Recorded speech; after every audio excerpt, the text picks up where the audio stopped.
What's going on, guys? I want to do a video showing you some cigars that I got that I'm going to be reviewing in the future, as well as talk about a new website where I got these from.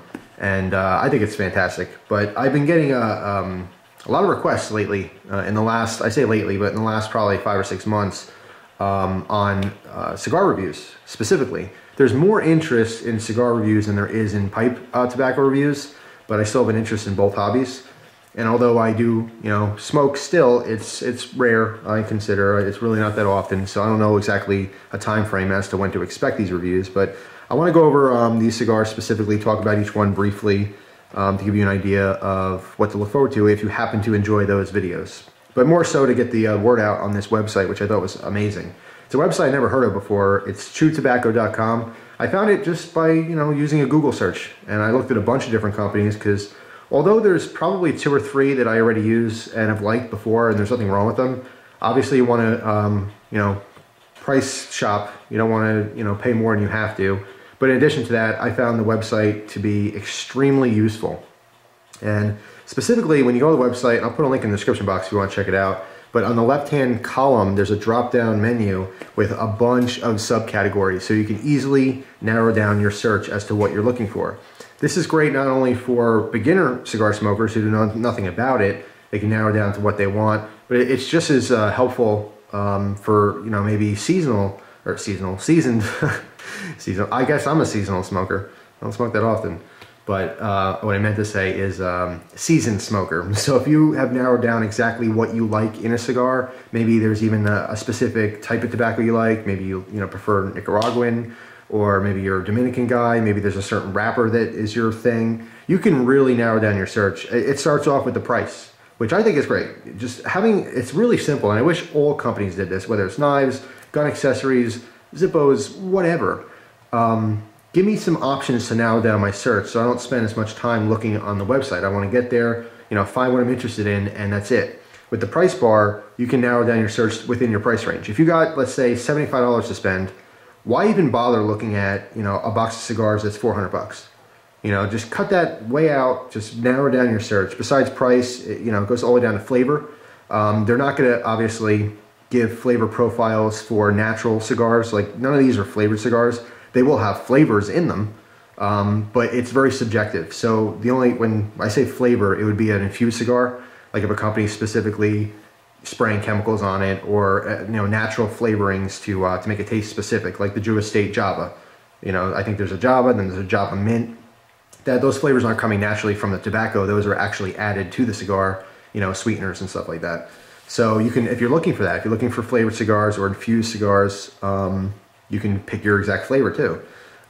Brands, manufacturer, the strength of cigar, again, country of origin, where they came from. Everything down to, of course, the shape, the ring gauge, the length, and even the wrapper. So I narrowed down my search quite quickly. And as you can see, most of what's on the table here are Maduro wrap cigars. I happen to like deep, it kind of goes with everything. All of my hobbies, at least the hobbies that like I don't know what category to put them in, man hobbies, I suppose. Cigars, coffee, beer. I like it darker, richer, stronger. That's what I'm looking for, because I don't indulge in smoking or drinking very often at all. When I do, I want a bold experience. I don't want something that's kind of lighthearted and just la-di-da, because it is an experience, and it's a special occasion usually. It's not just, sometimes this is when I feel like it, but it's not that often where, like, you may be looking specifically for like a daily smoke for a cigar. Or if you drink beer on a daily occasion, you may not want a thick, heavy, stout, beer that's going to just kick your butt and just make you too full. So anyway, I narrowed down my search, and I eventually picked out these 6 cigars, and all for various reasons.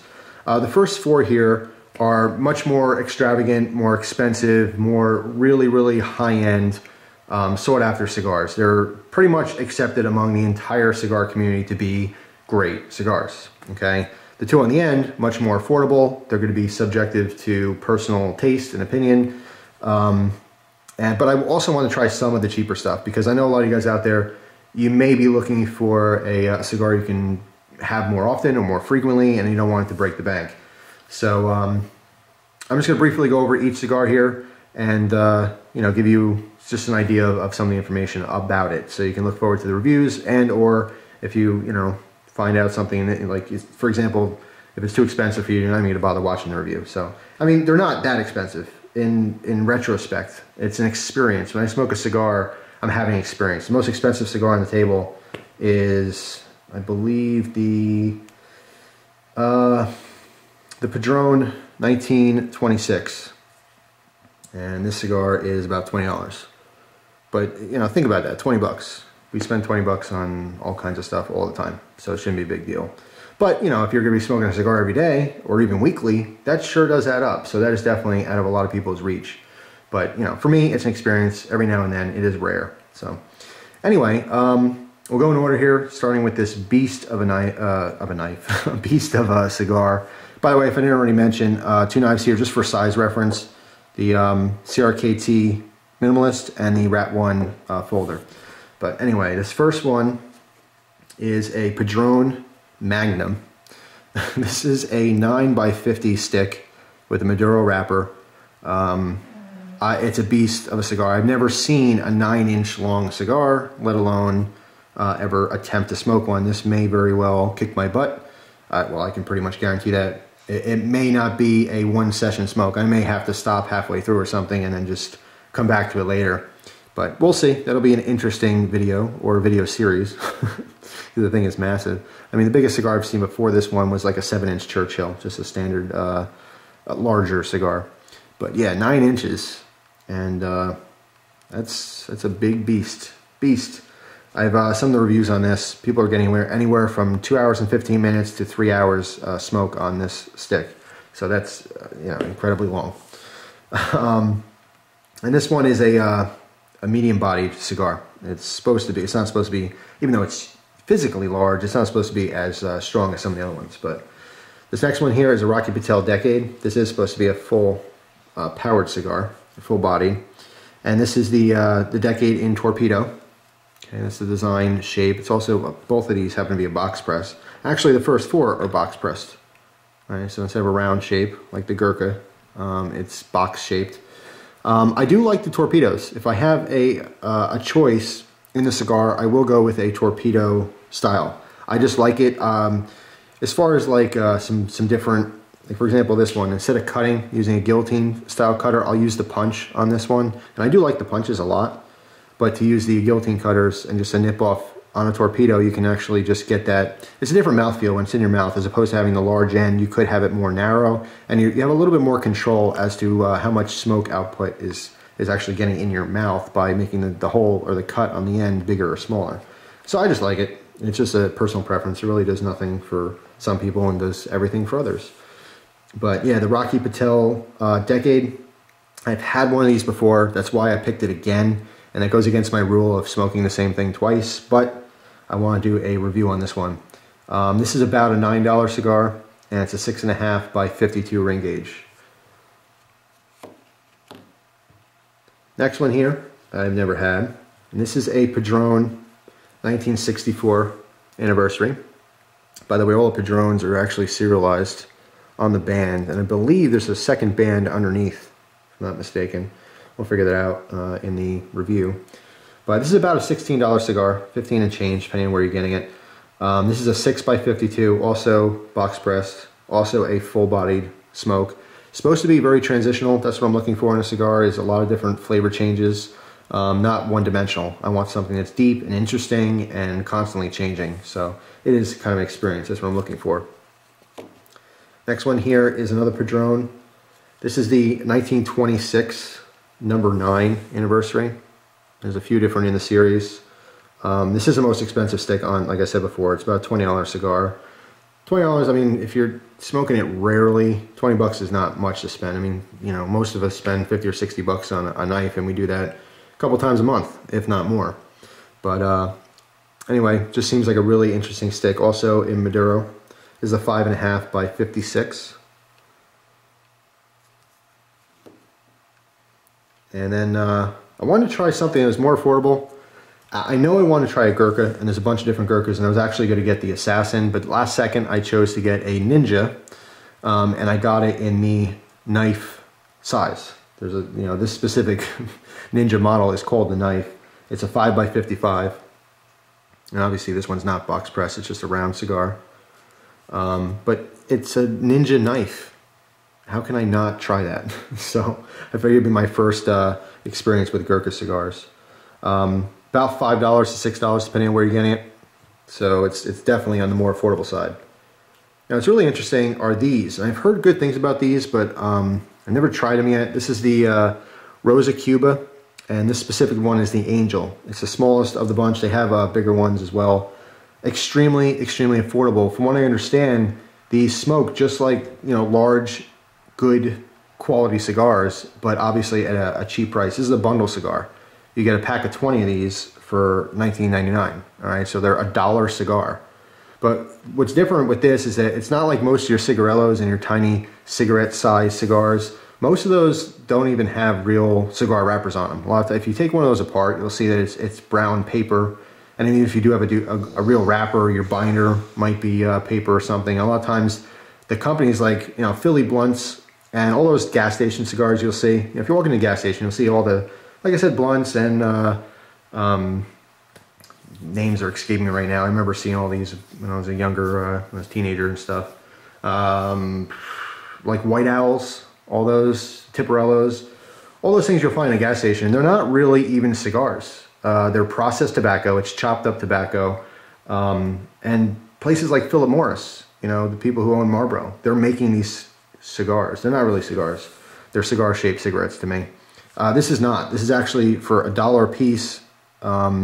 It's a real cigar, and from what I understand, it has a great construction. The burn is good. We're going to find all that. I mean, I'll find it out personally for myself, but it's interesting because you don't always want a cigar that's going to last an hour, 2 hours, 3 hours in this case. Sometimes you want something that's going to, you know, not last so long. It might not be overwhelming for you. Specifically, if you're starting with cigars and you've never smoked them before, you may be very intimidated. I think a lot of people, and certainly myself, the mistake I made when I first tried getting into cigars as a hobby is not only did I find really cheap cigars, which had no flavor, they burned too hot, they had poor construction, they fell apart, they had holes in them, they were too dry from the store. I mean, all these issues you can have with a cigar, they had all of them. But the most important part of it is that not having experience, I got them too big. I got these, I mean, the first cigar I ever had, I think, was a Churchill. And I literally just got sick. I got disgusted. I threw up because I had a nicotine rush because it was just too much for me. I smoked it too fast and it was too much cigar for me. So this might be a great option for a first cigar because it's a real cigar. It's not a cigarette, you know, disguised as a cigar. And it's still really, really cheap, but it has the possibility of having some flavors and the same experience you'd have with a larger cigar, but in a smaller package. So I'm really looking forward to that as well. I mean, this is it's handmade. For $1, you'd be hard-pressed to find a handmade cigar. This happens to be Nicaraguan filler as well as binder, and it has a Sumatran wrapper on it. And it's supposed to be a medium strength cigar, so it's not going to kick your butt. But you know, from what I've read, it's also supposed to be a decently long smoke. It's not 10 minutes. It might last a half an hour or 45 minutes for some people, depending on how you smoke. I tend to smoke very slowly. I don't want to overwhelm myself. I don't want to, it's not a chore. It's not like I have to do that. It's something I'm trying to enjoy. So it's a puff here, a puff there, put it down, rest, enjoy the day, read a book, you know, look at a magazine. That's what I'm looking for in a cigar. I don't multitask. I don't smoke if I'm going to the store or riding my bike or taking a walk. That's not me. When I smoke a cigar, it's because I have nothing to do. I mean, I always have something to do, but I choose to relax for an hour or two. And I just want to sit there, and usually when it's nice out, you know, sit outside my deck and just enjoy a smoke while I'm doing something else like enjoying a beverage or perhaps reading a book. So that's what it is for me. Other people are obviously different. You might not want to light this thing up when you're, you know, taking a ride to go get your car fixed or something. You may want something like this. So they all have something to offer, but I'm trying to try some of the Primo stuff. Because if I really, really fall in love with one of these cigars, and let's say it's a $20 cigar, maybe I get 2 or 3 of them and just save them, and that can last me 2 or 3 years. I have one a year, you know, who knows? But it's really, it's rare, and it's not often enough where price matters that much.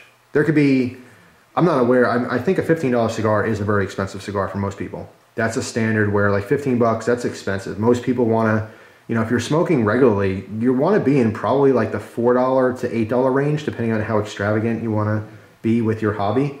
But compare it to any other hobby. Compare it to knives. Think about what you spent on knives this month and divide that by a day. And think about if you're going to smoke a cigar a day, how much money you would have spent had your hobby with knives been your hobby with cigars. So in retrospect, it's really not much at all. But the flip side of that is when you buy a knife, you'll have a knife forever. You buy a cigar, once it's gone, it's gone. It's like buying alcohol or buying coffee or whatever.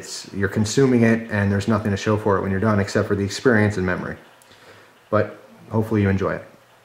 So anyway, that's pretty much it. Like I said, if you're not into the whole cigar thing or smoking or anything like that, again, I do this as a hobby. It's not a habit. There's a big difference. But if you're not into it, I apologize. If you don't enjoy these videos, just don't click on those. You can click on all the other ones because I plan to make 1 million more. That's right, 1 million. And that's only so that I can get to my first goal. Once I make 1 million videos, then I'll go for 2 million.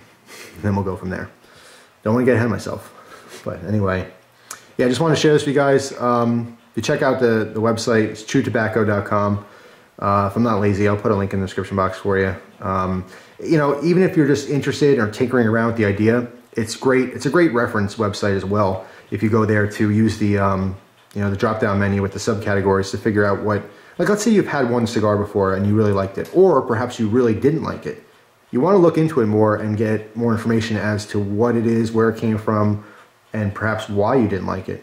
And what I like about it too is that once you click on the image of a cigar itself, once you pick one that you like, there's another tab that's more information or something along those lines, and it's another drop-down menu, and it shows you all the information for it, like I went over before. So let's say you've had 3 cigars. Look up those 3 cigars, and let's say you liked all 3 of them, and then you come to find out that all 3 of them were Dominican filler, which meaning, you know, that the majority of the cigar, the tobacco on the inside, was Dominican or from Dominica. Dominica, yeah, that's smart. Came from the Dominican Republic. Then you can narrow down the idea that, hey, you like Dominican cigars, you know. But anyway, it's just interesting. So it's fun to look at either way. Thanks for watching, guys. Appreciate your time. And if you are looking forward to these videos, I don't know exactly when they're going to come out, but I'll sprinkle them on top of everything else I do in the next who knows when. But you'll definitely see them. So hope you enjoy the rest of your day, and I'll talk to you soon. Take care.